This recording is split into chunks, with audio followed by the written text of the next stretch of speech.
asked you. I don't think you did this. No, I did not. Okay, thank you. So no one at this board gave the personal information to the Herald? Well, no, that's, Well, no one's admitting no, it it's did. admitted. Okay, because, you know, as a taxpayer, and that's really just driving me crazy.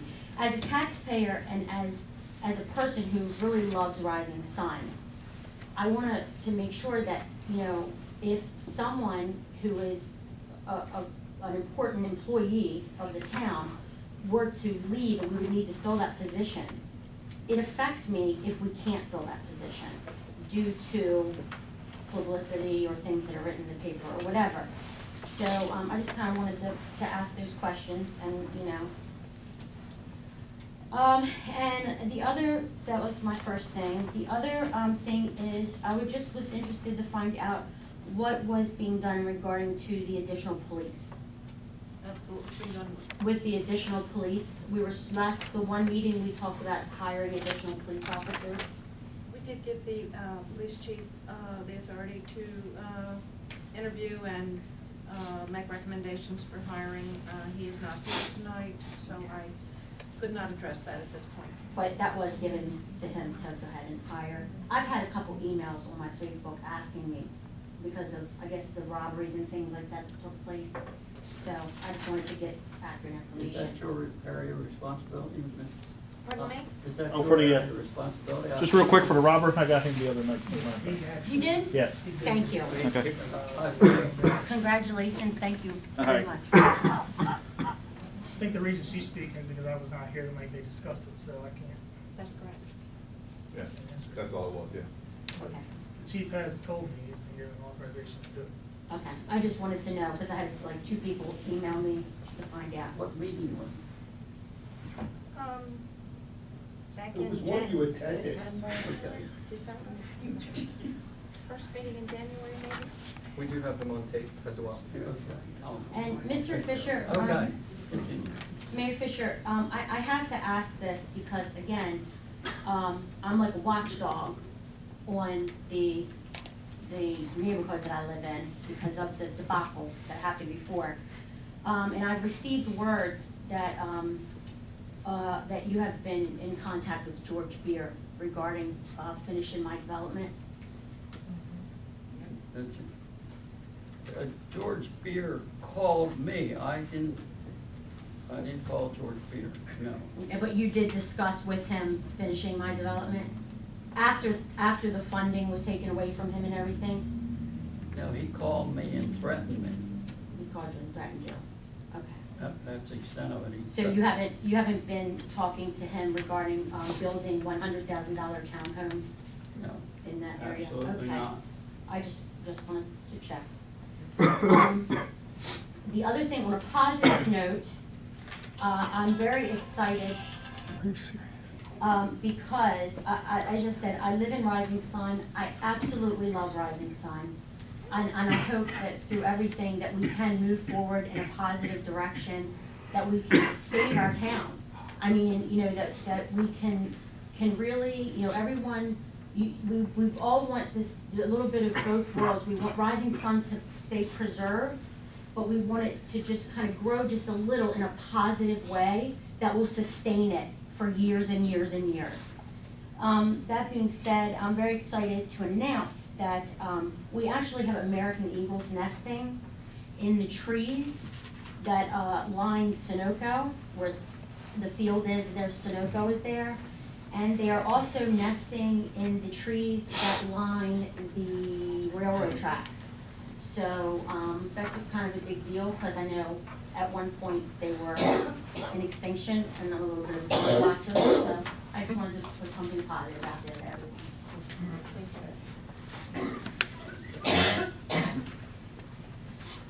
Okay.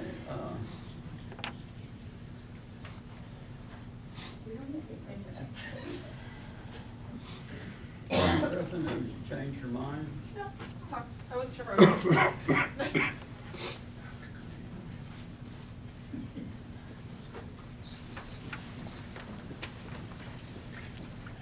So a couple things.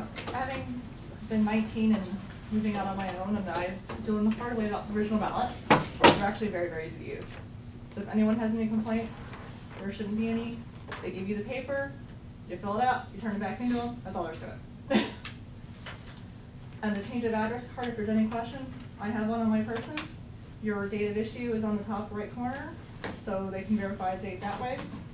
There's also absentee ballots. I know being a military family, my father's had to fill out quite a few. The website, in regards to the bill payment, is there gonna be some kind of mock-up or visual up before it goes live? Or any kind of training documentation for people Yeah, to see? I think we're gonna do that before we go live with it, yes. Okay, so, because I know we're all kind of Excited waiting about for that it. meeting, yeah. The Davenport thing is basically legally covering your own ass, is a way of saying that. And with the Historical Society, I know I have not had a chance to make it into the museum yet, because my hours conflict. But is there some way that stuff is going to be archived so it'll be viewable online through the town website? You do that. So I know, this is Smithsonian and stuff, I'm We're into on that. Sunday too. Here's my Sunday and I work retail. Sorry, okay. Yes. The life of retail. It's not open. At the moment, it is not open. I know, because you're redoing That stuff, but yeah. much. So it'll be a great opportunity I while you're think redoing all this I'll stuff. make an appointment. Give some people, make a group. Okay. Just Good call to talk. It can be a group of one. Yeah. Yes. I think that was everything. I have a question for you. Would you be willing to serve on a committee with Mr. Marion Regarding, regarding the website? I wouldn't mind looking at it as from a young person standpoint and psychological standpoint, All right, in thank you. an advisory way.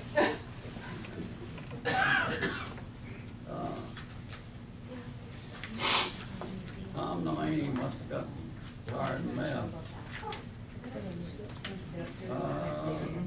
Bud McFadden, no, he doesn't want to talk. D, you had a question mark. You want to do? Okay, great.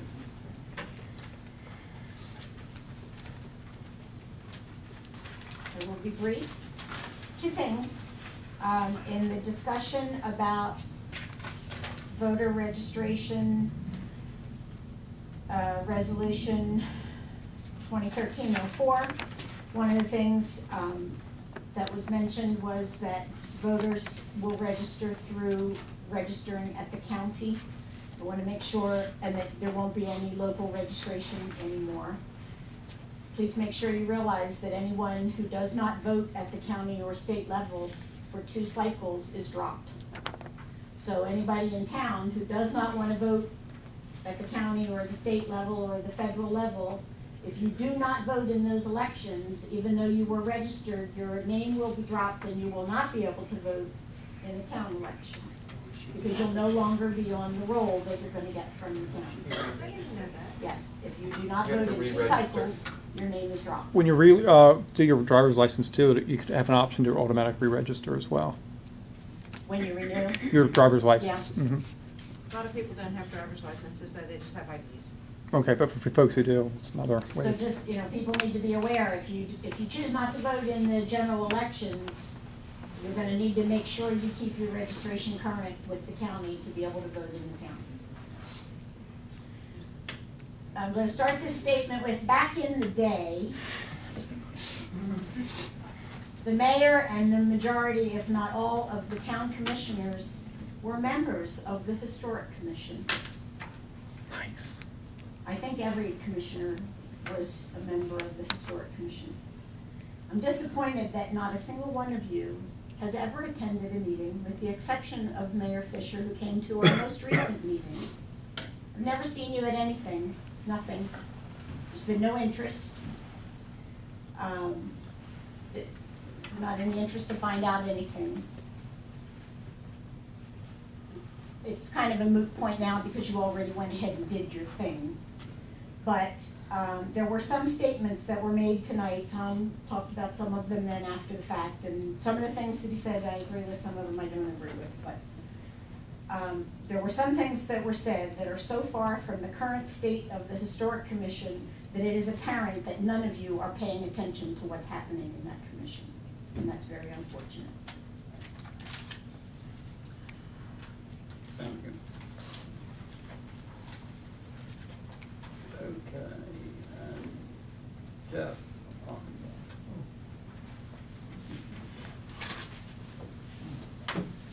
I know the hour's late, if you up and leave, I won't be offended. So, I would like to address one thing real quick. Mr. Tom Mulaney, I hope I'm saying his name right, at one of the meetings he brought up an idea that I would like to have you reconsider, and hopefully somebody will take some action. Before you vote on anything, you should present the resolution or the ordinance that you propose. Give it 2 weeks. Allow the citizens opportunity to have exposure to it. And then have a citizen input on each resolution so that they can address their concerns before the vote, not after the vote. Now, if you really want to talk about us being involved, that's the way you do it. Not come in here, pass your resolutions, and then we get to put input in after the fact. So I hope you'll consider that. Tom brought that up.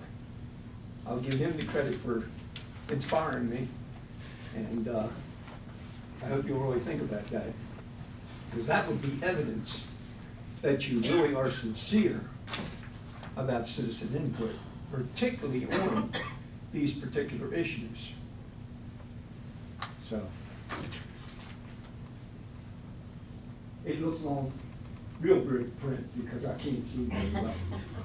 So, at the last meeting, which you probably don't remember, I mentioned some phrases that were used by our founding fathers, such as pretended legislation or legislation massively under the color of law, both of which imply an illegitimacy to some activity that we might be improperly calling law.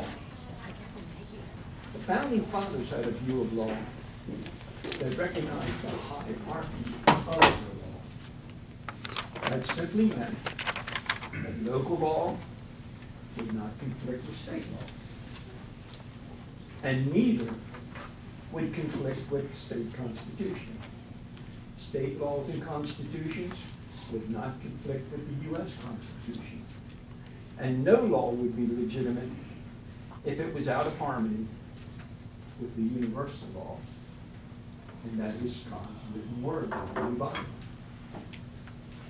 This is basically the view of our founding fathers. Laws, to be legitimate, have to be in accordance with both state and federal constitutions and the law of God. To demonstrate this, that this view was still held, I think we've lost it, but it was still held well into the 20th century. And to demonstrate that, I'd like to read some excerpts from Dr. Martin Luther King's letter from Birmingham jail. Now, Dr. King was an iconic figure. He's especially to the liberals and the civil rights activists during the war. But here, what he communicates in April of 1963, quote, "One may well ask, how can you advocate breaking some laws and obeying others? The answer lies in the fact that there are two types of laws, just and unjust. Conversely, one has a moral responsibility to disobey unjust laws. I would agree with St. Augustine that an unjust law is no law at all." Now, what is the difference between the two? How does one determine whether a law is just or unjust? A just law is a man-made code that squares with the moral law or the law of God. An unjust law is a code that is out of harmony with the moral law. To put it in the terms of St. Thomas Aquinas, an unjust law is a human law that is not rooted in eternal law or natural law. Unquote. Dr. King continues reminding us of lessons from history. We should never forget, quote, we should never forget that everything Adolf Hitler did in Germany was legal. And everything the freedom fighters did in Hungary was illegal. It was illegal to aid and comfort a Jew in Hitler's Germany. Even so, I am sure that had I lived in Germany at the time, I would have aided and comforted my Jewish brothers.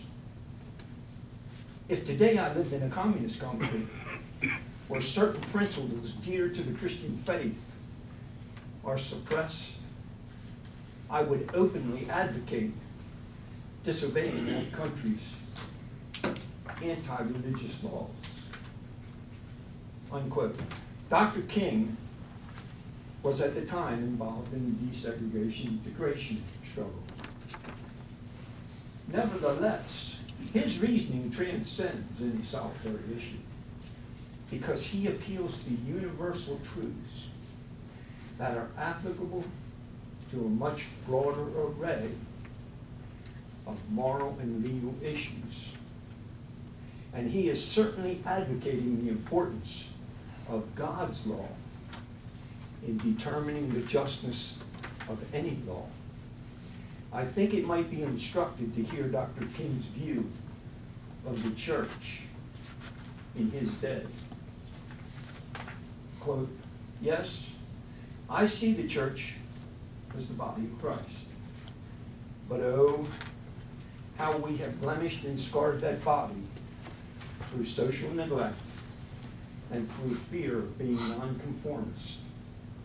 There was a time when the church was very powerful. In the time when the early Christians rejoiced at being willing to suffer for what they believed. In those days, the church was not merely a thermometer that recorded the ideas and principles of popular opinion. It was a thermostat that transformed the mores of society. Whenever the early Christians entered a town, the people in power became immediately disturbed and immediately sought to convict Christians for being disturbers of the peace and outside agitators. But the Christians pressed on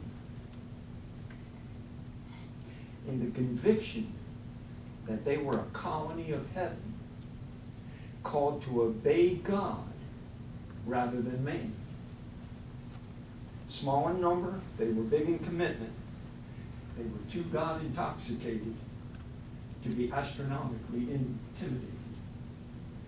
By their effort and example, they brought to end such evils as infanticide and gladiatorial contests. Things are different now. This is still Dr. King, I'm quoting. So often the contemporary church is a weak, ineffectual voice with an uncertain sound. So often it is an arch defender of the status quo. Far from being disturbed by the presence of the church, excuse me, I can't even flip pages without messing up.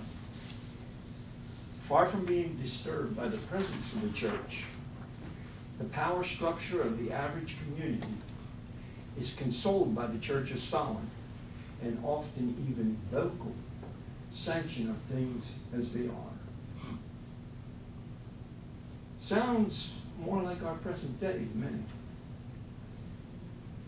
than 50 years ago when that quote came from Dr. King while he was sitting in jail and wrote a letter to 7 pastors, white pastors. we Americans must decide what we stand for. And what we stand for ought to be agreeable with where our Creator stands, as He declares in His Word. Now that's going to take some reading and research, especially of God's Word. And I hope the relevance of this topic is evident. We've become a nation flooded with unjust laws. You have 10 seconds. Thank you. Unjust because they do not square with our constitutions, and even much less with the moral law of our Creator. Things Okay, need to time. change, but the change won't be good, and it won't happen without your effort. Thank you. I only have a very little bit, if you would be gracious enough to allow me 2 sentences. No. Okay. Thank you very much. Okay, so, anybody else have anything to say? Yeah, I do.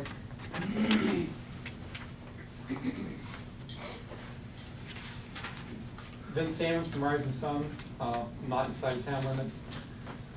I just wanted to congratulate the commissioners to make some progress with some, governing the process of voting. It was quite a fiasco last time, and it looked pretty bad in the press, and everything else makes us look like fools. So I'm glad to sit, and I'm small government, by the way, Bob, too. I'm with you. I don't like large government, but these rules, these are just basically rules of how to play the game to voting, and I think they're justly warranted based on what happened previously. Furthermore, the website they were discussing earlier is by eGov. I've researched it and checked it out, and consulted without charging the town and stuff, and just spoke to them individually about this and what they could, some options they could potentially do. And this e-government site is basically made for governance. It's got all kinds of stuff you can do with this thing, but you need to have the manpower to do it. So there's not very much manpower to put effort into this thing, so you don't see the full utilization of that product. But it's quite an extensive product, and for someone like me or Dave to program this, I mean, we'd spend a year programming that, a year's salary just building this darn thing. There's a lot of functionality to it. So the price that they mentioned seemed to be a pretty fair price, especially since they negotiated it down, which I was pretty surprised that they were able to do. Next thing I want to do is there compliance on your email systems? Is there compliancy regulations where you have to archive and back up your emails? Yeah.